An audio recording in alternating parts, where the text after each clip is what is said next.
किया जाएगा कि कितना टोटलिटी में है, वो तो रेवेन्यू अथॉरिटीज, डिप्टी कमिश्नर और इनके जो भी लोग हैं वो इसका आकलन करेंगे। लेकिन बड़े पैमाने पे नुकसान हुआ है, और क्योंकि जो रूट है इसका इस नदी का होमखड का जो खड का रूट है वो समहाउ कहीं रोका गया है या रुक गया है, जिससे कि वो बाइफरकेट हो जा रही है हर तरफ को।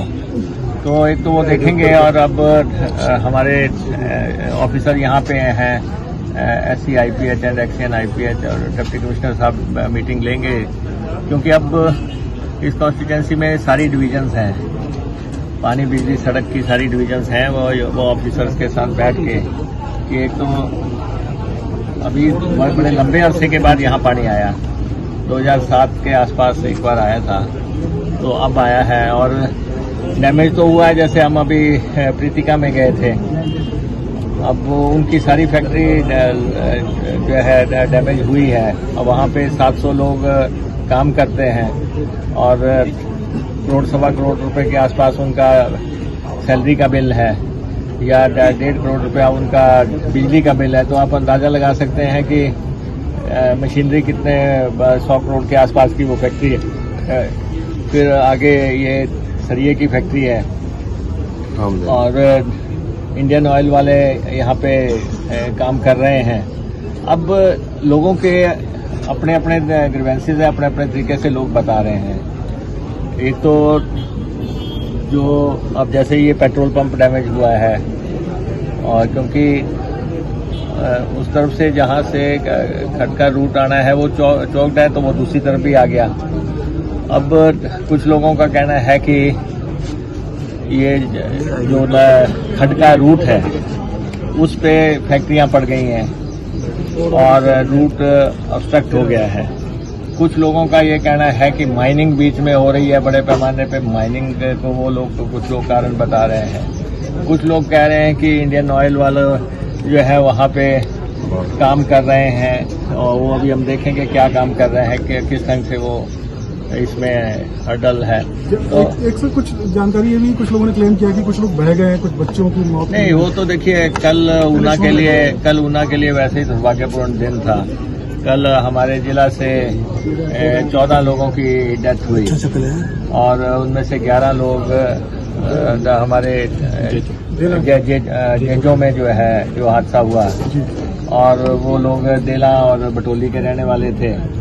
तो 12 लोग एक गाड़ी में सवार थे, तो उनमें से एक बचाया जा सका, और 2 मिसिंग है, और 9 बॉडीज मिली हैं। और यहाँ पे 3 बॉडीज में मिली हैं सरिया की फैक्ट्री के आसपास। तो कल भी हमारा सारा एडमिनिस्ट्रेशन यहाँ था, डिप्टी कमिश्नर भी यहाँ पे थे, और कल भी चलाया गया था। तो एक तो ये जो रूट कॉज जो है उस पर हम काम करेंगे, और क्योंकि कॉन्स्टिट्यूंसी में इतने बड़े पैमाने पे नुकसान पहले कभी नहीं हुआ, अभी बहुत भारी नुकसान है, सड़कों को नुकसान है। हमारी ये बादली की पानी की स्कीम सामने नजर आ रही है, इसको भारी नुकसान है। और उसके बाद बिजली को बहुत भारी नुकसान है। बिजली की आप देख रहे हैं कि इसमें 150 ट्रांसफार्मर काम नहीं कर रहे हैं, और 25% एरिया जो है वो आप ब्लैकआउट समझ सकते हैं, जो अंधेरे में रहा रात को। तो हमने उनसे कहा था कि आज रात को लाइट नहीं आने की संभावना है, तो हमारा सामान उसका मंगवाया गया है, ट्रांसफार्मर्स मंगवाए गए हैं, खंभे मंगवाए गए हैं, और तारें मंगवाई गई हैं। सारा आज सुबह 6 बजे से फिर से बहाली का काम बिजली का शुरू किया गया है। और जो घरों की बिजली है वो तो हमें लगता है कि हम 2 दिन के अंदर 48 घंटे के अंदर बहाल करवा देंगे। लेकिन जो फैक्ट्रियों की बिजली है, फैक्ट्रियों की तो मशीनें बड़ी कॉस्टली हैं, उनको तो मेजर लॉस हुआ है। नीचे भी फैक्ट्रीज हैं, उनको भी लॉस हुआ है।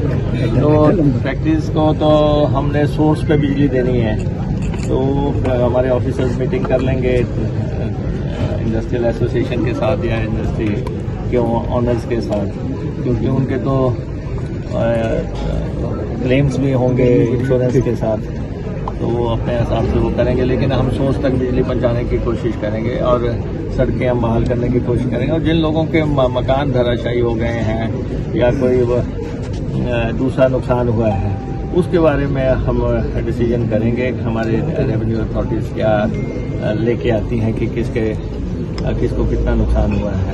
सर, जैसा कि आपने कहा कि कई सालों के बाद जहां पर जो है बड़ी मात्रा में पानी आया है, तो आपने बताया कि एक बैड माइनिंग भी इसके पीछे की वजह है। तो अगर ऐसा जांच में पाया जाता है तो क्या उनके खिलाफ कुछ कार्रवाई की जाएगी? ये डेवलपमेंट की कॉन्स्टिट्यूएंसी है, ये विकास हल्का है।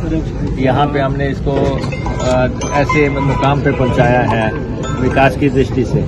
तो अभी हमने पहले डिप्टी कमिश्नर इसकी इंक्वायरी तो करेंगे, ये पड़ताल तो करेंगे कि ये पानी आता कहाँ से है, कहाँ पे इसको रोका जाता है, कहाँ से ये आगे इसको निकलने का कहाँ से रास्ता चाहिए। उसमें चाहे उसमें माइनिंग का फॉल्ट हो, चाहे उसमें जो है कोई फैक्ट्रियाँ हडल कर रही हों या कोई और स्ट्रक्चर्स बने हों, जो भी है पानी को तो फ्लो का हमें रास्ता तो देना ही पड़ना है। तो